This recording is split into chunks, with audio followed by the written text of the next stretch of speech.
Hi, and welcome to the second podcast of the FLOWISION Consortium. FLOWISION is a research and art project funded by the Kone Foundation that studies the visibilities and invisibilities of research flows of energy and waste as part of the society in Russia and Finland. In the second podcast of the series, we take a look at Russian media and how environmental issues, especially those related to fossil and renewable energy, climate change, and waste handling, are visible there. My name is Mika Perkiömäki.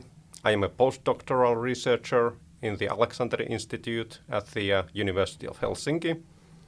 Last year I defended my PhD at Tampere University on meanings of the river in environmental Russian literature, and currently I work in the FLOWISION project studying the ways how Russian media is handling climate-related issues. The other host of this podcast is Olga Dovbysh, postdoctoral researcher at the Alexander Institute.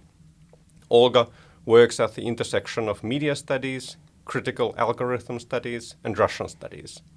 In FLOWISION, she is studying how the mediated knowledge on environment and climate change is produced and distributed in the Russian language society.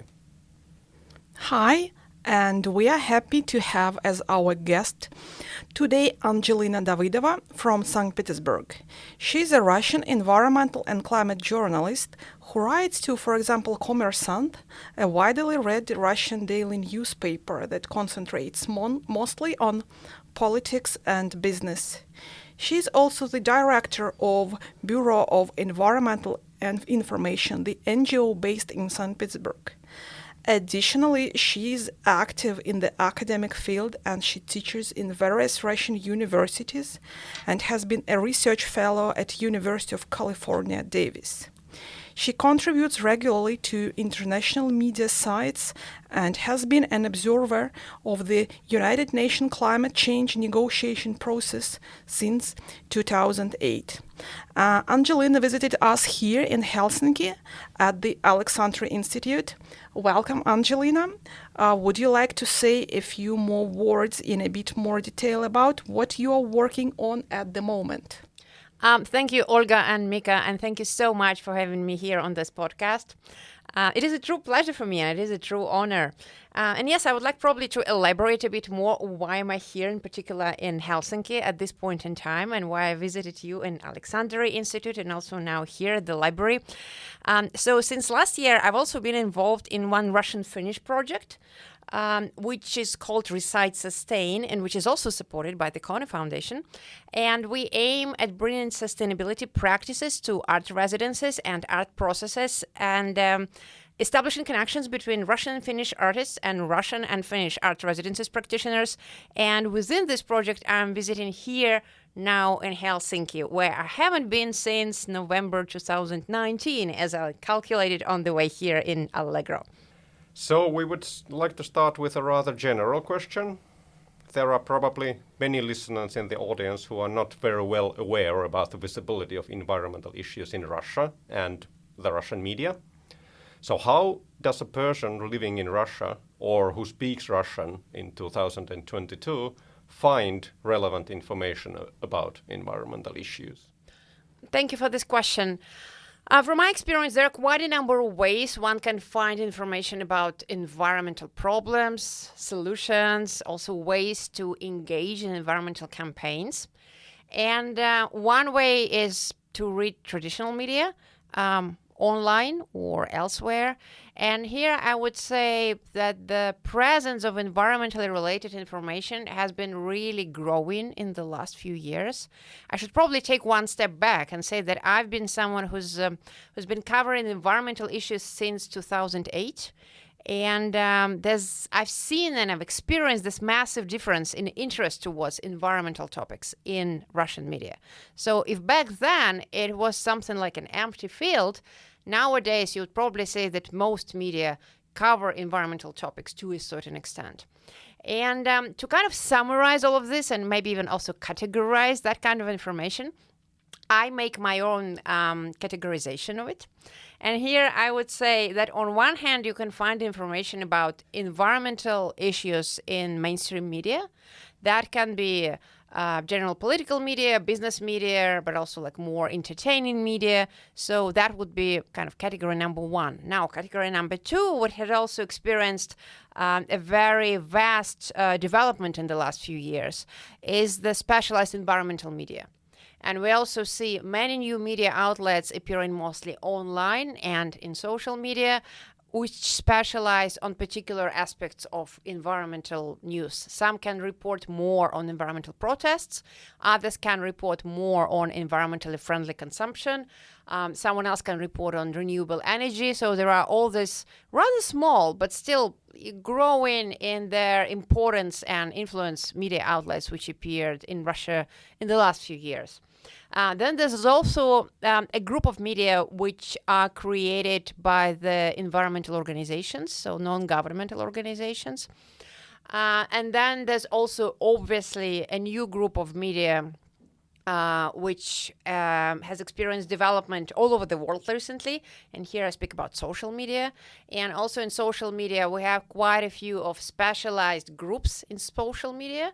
For example, in Facebook or in Telegram groups. We also have specialized chats, which can have a few hundreds of people talking about environmental issues of their region. So those all, I would say, can be considered media, and they either create original media content or they distribute this content. Environmental issues is quite a big number of various topics and problems. And what are the issues are the most visible now in the media, and vice versa?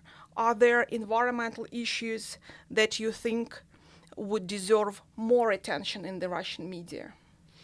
Right. I feel like it's a very important and relevant question. So if we do speak about environmental coverage, I would certainly say that those problems which are seen, which are felt, which are heard, the ones you can smell with your nose, the ones you can see with your eyes, get the most coverage in media. And if we speak about urban Russian context, here the topics would probably be something about waste management or waste mismanagement. When people see a landfill next to the settlement which is being not properly managed or overfulfilled, or if there are plans to build an waste incinerator, for example, or if there are other issues connected with waste, that gets a lot of coverage. And in general, waste reform, which has also been taking place in Russian legislation since the last few years, also gets a lot of coverage. Now, topic number two, here, once again, especially connected with Russian urban context, would be everything which speaks about green areas and green zones in cities. Parks and trees in general, urban forests, urban nature-protected areas. So if there are plans to cut them down in order to build something else, for example, new house or a new bridge or new high-speed road, that gets a lot of attention. That gets a lot of protest activity and also a lot of attention. And in general, I would say topics of environmentally friendly urban development, yes, they do get a lot of attention. And topic number three, I would say, would be air quality. And also, in general, information about environmental problems, environmental data, would probably be topic number three. It's very often that when people feel like there's something strange in the air and they cannot quite understand it, they actually write to the media, they call to the media, and they ask them to help and find it out. So people are very much worried about air quality because they feel it once again. And people are also increasingly worried about environmental data in general, and they are willing to know more. Or where can they get this data? Can they trust this data? What can they do with this data? So I would say these three topics probably are at the top of the list. And now if we speak about other topics which get less attention but probably should have got more attention, well, I would certainly say topics relating to biodiversity probably so far get less attention, and also biodiversity loss. Then I would also say that topics relating to issues of climate change, I mean, it's a slightly different topic and probably speak more about it, but I would still say that climate change reporting is still relatively underrepresented, especially in comparison to many other countries, but it's growing in coverage, but it's still not that level. I would also say that coverage of nature-protected areas and nature-protected zones, and also what is being done with them, also gets comparatively less coverage than something which is happening, for example, with an urban park. And by speaking about this, I also realized that obviously, like, to be added to the first list, whenever there is a accident, like environmental catastrophe or something, that gets a lot of coverage, obviously. And also, which now becomes like a new news, is like forest fires. So forest fires also do get a lot of coverage. If speaking about different types of media, television, which is conservative, but still a reliable and influential source of information for the majority of Russians. What is the situation there? To what extent the environmental issues and the climate change issues are presented and visible in the television broadcasting in Russia? Well, as you pointed out, the situation with television and its role is indeed somewhat ambiguous in contemporary Russian media content. On one hand, if we speak across many regions of Russia, people of various generations still use television and still trust information they get from television. On another hand, television is probably one of the most controlled, I would say, kind of media. Something where very little alternative content of any kind, of any topic, can appear. So if we look at the way Russian television covers environmental and also more specifically climate change issues, we don't get a single picture. On one hand, television does cover in the news, for example, the fact that there are like forest fires, or they do cover in the news that, for example, there's an environmental catastrophe here or there. But then they don't often have very critical stories. Sometimes they do, but that mostly happens on the regional level. Sometimes, very often, more environmentally critical stories can actually be found in regional television networks, which is also surprising. So I would say there's no general approach.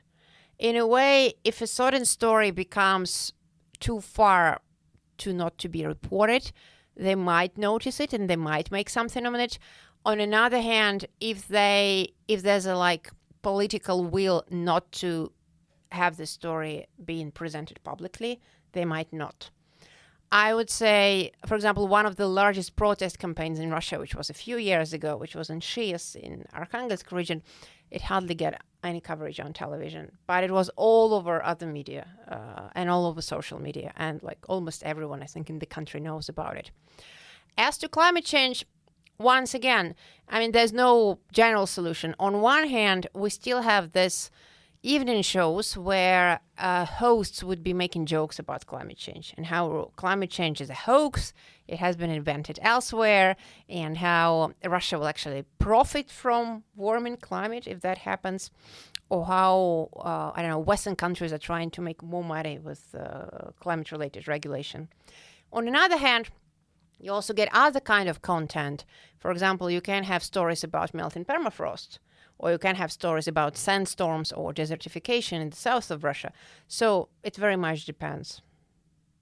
Okay, can we say in this sense that online media and internet media are the drivers of making this agenda and these problems visible, but traditional media like television, maybe print media, because of being more controlled, are less involved in this process?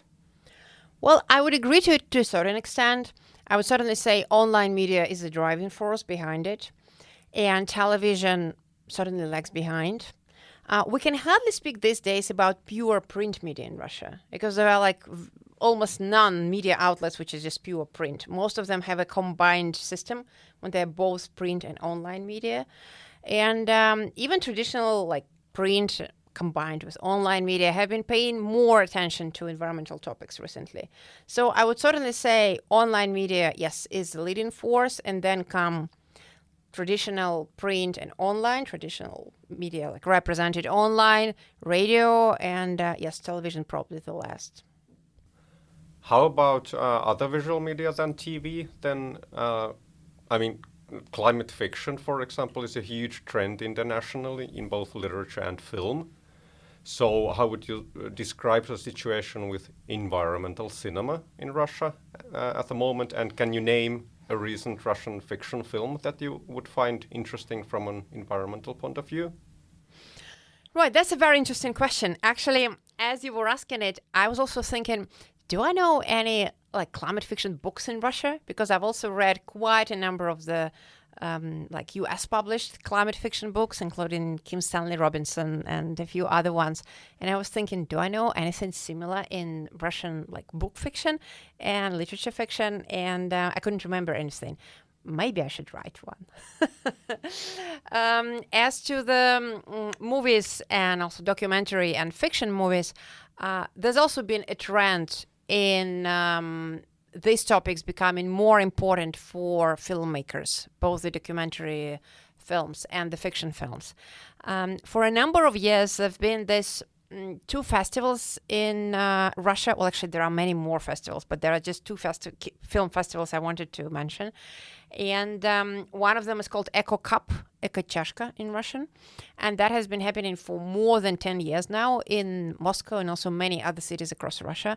And they're the ones who've been showing environmental movies, international movies and also Russian movies. And I know the organizers of this festival really well. And I remember how a few years ago they were all telling me that it was so exciting to get all the latest international movies about climate change or environmental problems and their solutions. And almost nothing was produced in Russia. And something which was produced, it was more about like nature movies, like showing animals, but maybe not so much speaking about problems. Now the situation is changing. And I remember when I went to a number of these festivals in recent years, and you can actually see their program on their website, I saw quite a few good movies about problems, say problems of Lake Baikal, or problems connected with forest fires, or problems connected with hunting. So many new movies appearing which cover many aspects of environmental problems in Russia. And another festival which because of the pandemic, took place last time in 2019, and hopefully it will be back soon. It's called the Barents Environmental Film Festival. It actually takes place partly in Russia and partly in Finland, and there's also an interesting Russian-Finnish connection. So the last festival in September 2019 began in Petrozavodsk and then continued in Joensuu. And I was a jury member, and I also traveled with the festival from one place to another, and they had beautiful selection of movies from all over the world. They're like even film directors from Mexico came to this festival, which was like, can you imagine where Mexico is and where Petrozavodsk is? And then in one of the films which I saw there and which I certainly remembered, there was one very interesting documentary movie about, which is set in the Far East of Russia, and which talks a lot about sea and like environmental problems of the oceans and also environmental problems of marine species and also nature protected areas like marine nature protected areas. And it had such appealing characters and it had such real stories of people actually living there and living with everything around them. I was trying to remember the name of this movie, but I think it might take me a while to actually find it, but then maybe I'll let you know. So that was certainly the movie. And another one actually also shown at that festival was also dealing with the issues of the Lake Baikal, because it's quite an important topic for Russia, and also because it's such a large water body, and there are many environmental problems connected to the lake, which is like one of the largest in the world. And so Lake Baikal is obviously something which comes into mind. I also know someone who recently created a specialized film company, which is called Les Media. And they produce films about nature, about environmental problems. Like they produced one about bears on Kamchatka, for example. Not only like all the sweet bears running around, but also about problems which come from hunting, come from interaction of humans and other species. And then they also recently worked and produced a really large movie about forest fires in Siberia. I would say fighting fires and fighting forest fires because it's so visual and you can tell a lot of like heroic stories of people who actually fight these forest fires. This is also a very lucrative topic for the new Russian environmental cinema. In the beginning, you brought out these three different most important categories in handling environmental problems in the Russian media, but these didn't include anything related to energy flows, which is the topic of our project. So, what is the situation concerning such issues as transition from fossil fuel to renewable energy, or climate change generally in Russian media, and how are these topics handled? Do you recognize some typical stories? Right. Well, there are some typical stories. If we speak more specifically about climate change, I would say here there are quite a number of ways in which story can develop. On one hand, there are stories about climate threats and climate catastrophes, how we will all die in the end. So some of them are a bit apocalyptic, and some of them like tell more specifically stories about wildfires in Siberia or melting permafrost or deserts in the south, lack of water, and also climate scenarios. So this more kind of stories which speak about climate threats and climate risks already observed now or still foreseen in future. Then there are also other kind of stories which deal more with economic and political sides of the climate change. And that would be international climate policy, Russian climate policy, which has become more active in the last few years. And especially now, as the European Union has confirmed its plans to go the way of green transformation and has adopted the Green Deal program, Russian economy and Russian businesses have become increasingly concerned with the prospects of possible extra payments for the carbon-intensive goods which they produce and which they bring to the European Union.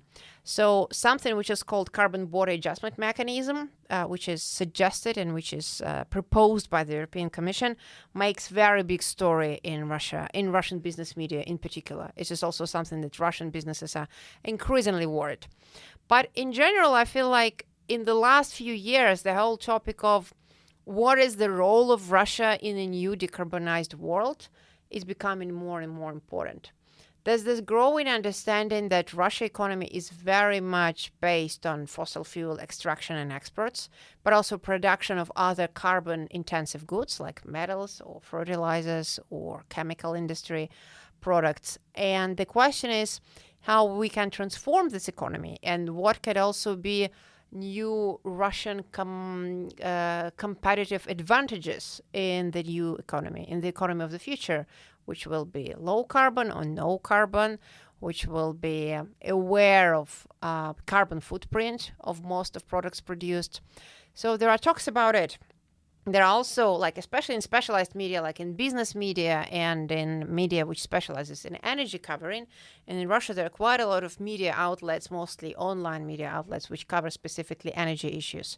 So for this media, I would say questions of climate regulation, climate politics, and energy transition become more and more important.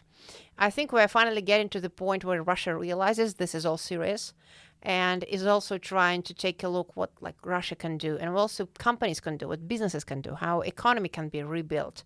So these topics are becoming more specifically, I would say, for the specialized media, economic media, media reporting, and business media reporting on energy. This is the second FLOWISION podcast hosted by Olga, Dovbysh and Mika Perkiömäki, and today we are talking about Russian media and environmental mediated agenda with Angelina Davydova.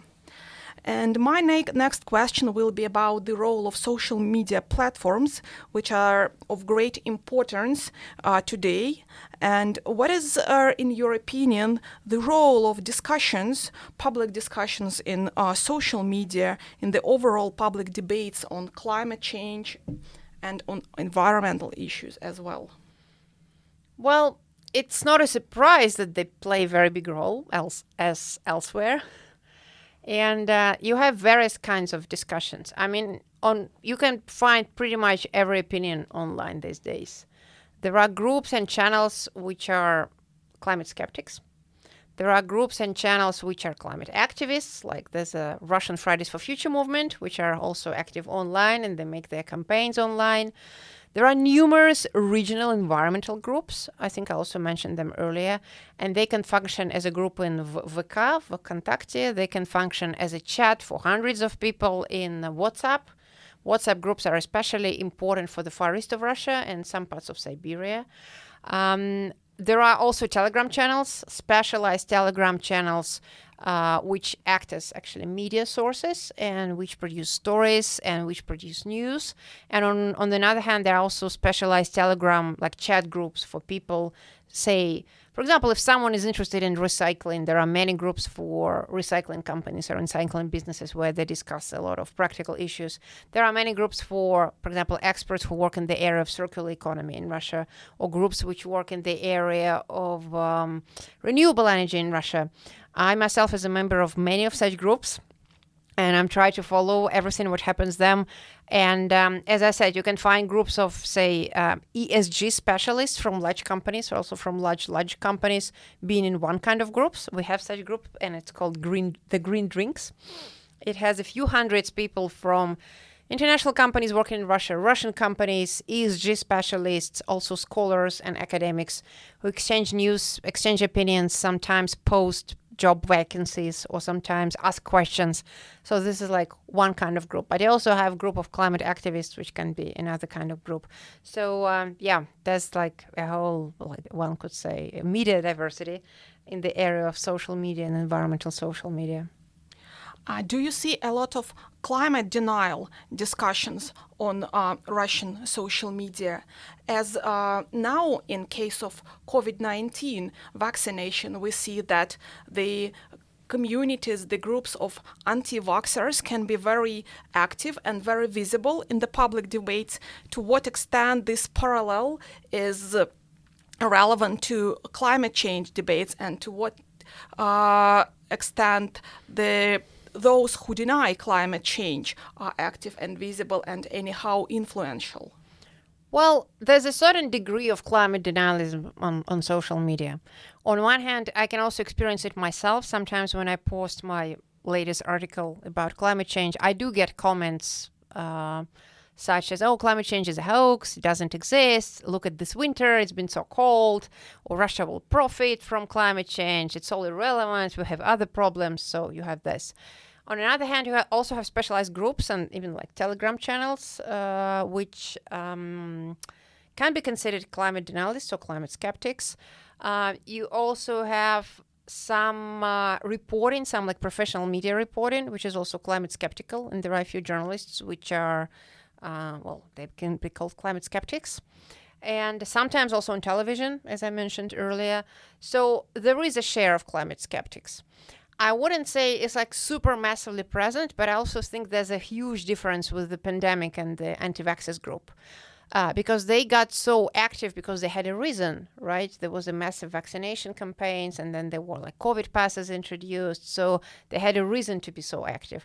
I believe in Russia currently, climate skeptics are more or less passive because they don't see a reason being so active.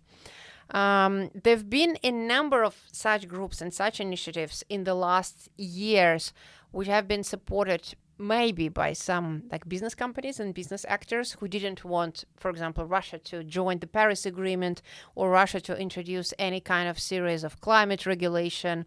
But now they become somewhat less quiet because I think also Russian companies following the examples of their Western counterparts also realize that it doesn't make sense to object to climate change, that it exists, but it rather makes sense to announced that they also all go in net zero by, 2040, 2025, say they're all fighting with climate change. And then the real question is whether they actually do it or whether it's just a lip service.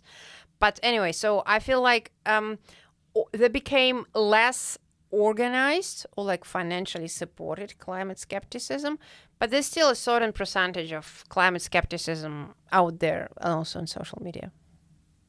You mentioned Telegram a while ago.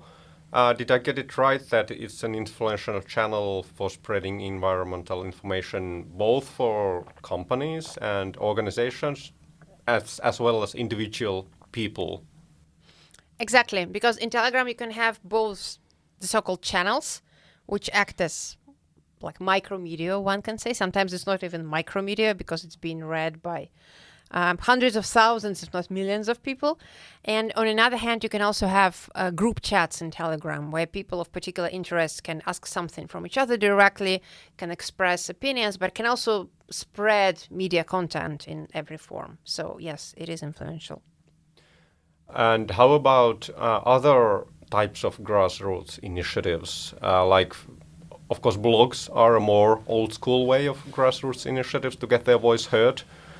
So how would you describe the position of the bloggers in today's Russia for environmental matters? I would also say that bloggers have become more important and more vocal on environmental issues. First of all, there are specialized environmental bloggers, and I'm also a member of that chat, even though I don't consider myself to be an environmental blogger. But there are maybe, I don't know, around 30 or 40 specialized environmental bloggers in Russia, which live in various parts of Russia. And some of them are Instagram bloggers, some of them have their own platform, so it varies. Some of them also do their own environmental investigation. For example, a number of bloggers went to Kamchatka last year when there was this environmental accident there, and it was unclear what the reasons for it were.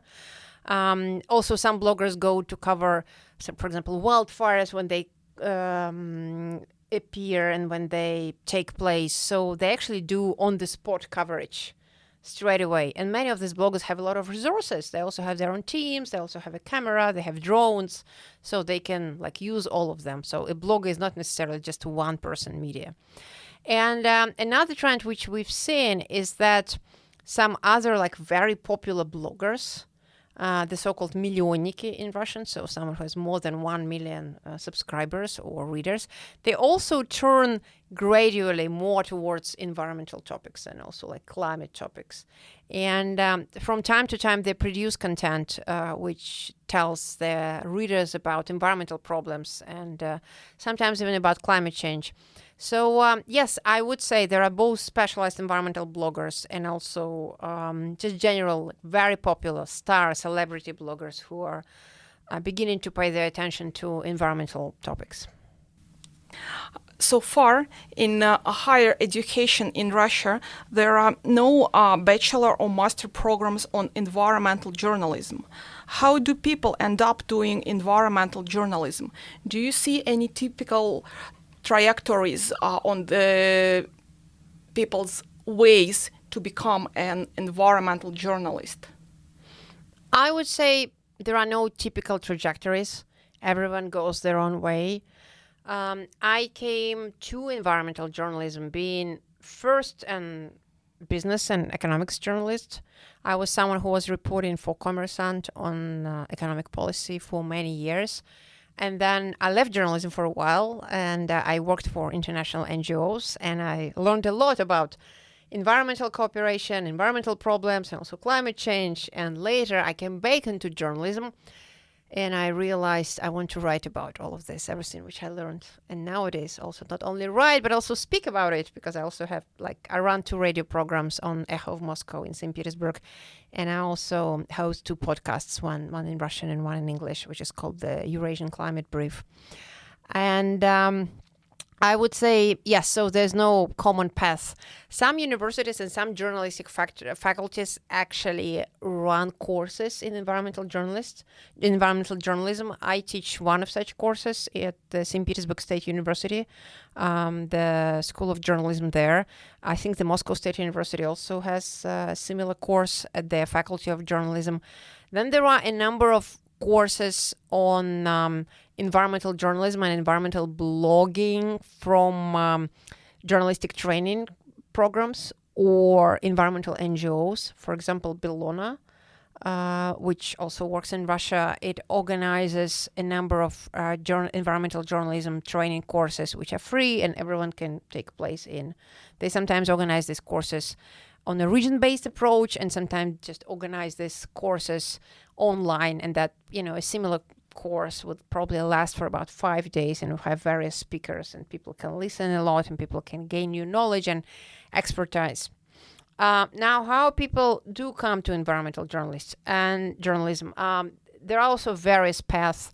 I've seen quite a number of young journalists who just get a general journalism degree, and then they realize they're actually very much interested in environmental topics and they want to write about it, so they just start writing about that or doing other kind of media content. Sometimes you have environmental activists becoming journalists. That's also the case. Sometimes you have environmental scientists becoming journalists, maybe through communication path or some other path. You also have this. So I would say there's no just one general path you would take. Okay, and can we say that there exists a certain community of environmental journalists in Russia? I mean, professional community. Do people covering these issues, for instance, know each other? Do they keep in touch? Are there any professional gatherings, for instance, conferences or meetings? Yes, there are. There are many of them.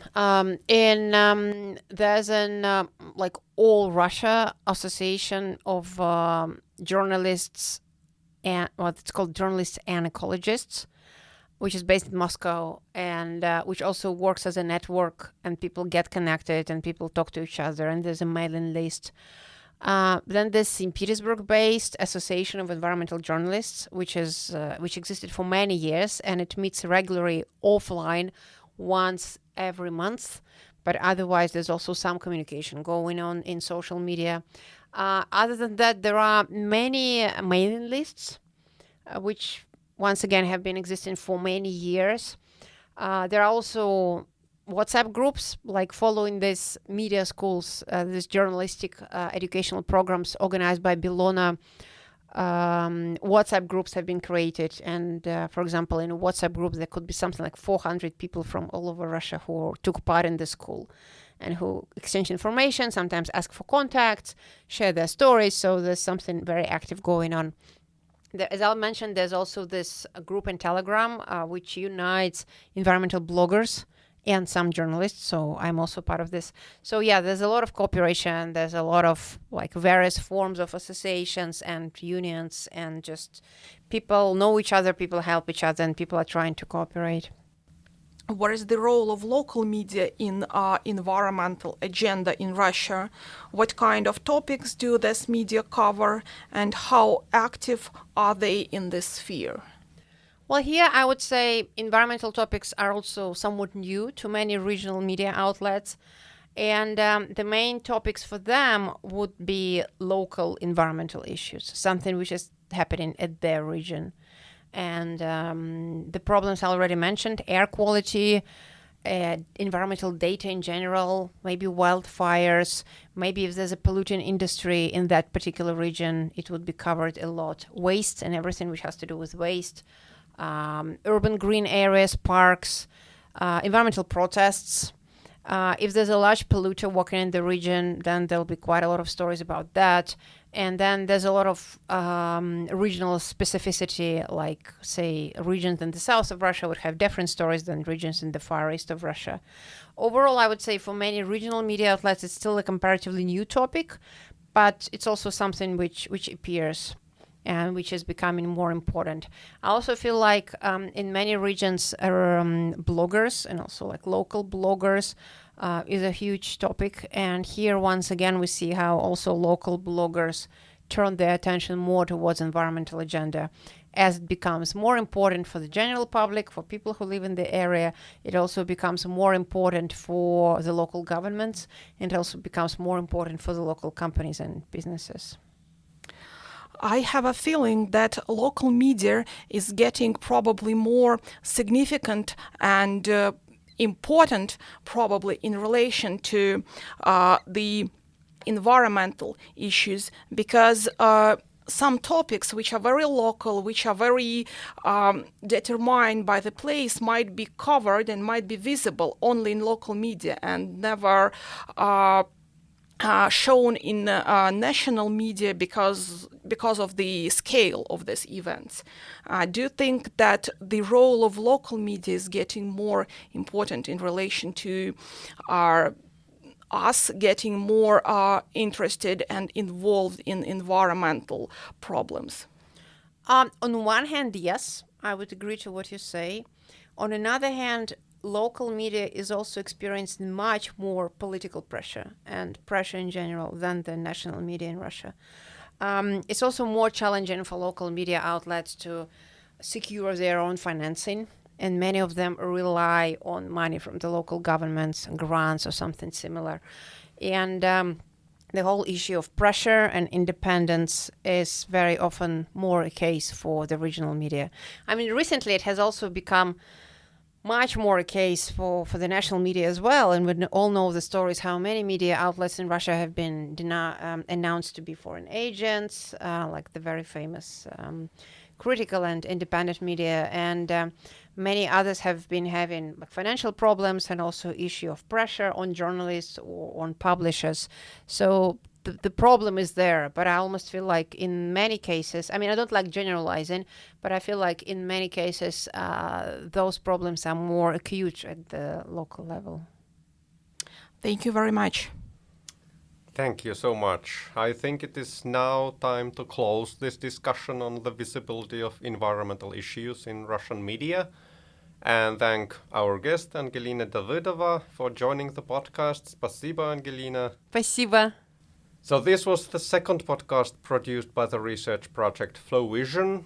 To find other FLOWISION podcasts and more information about the project, you can go to flowision.fi.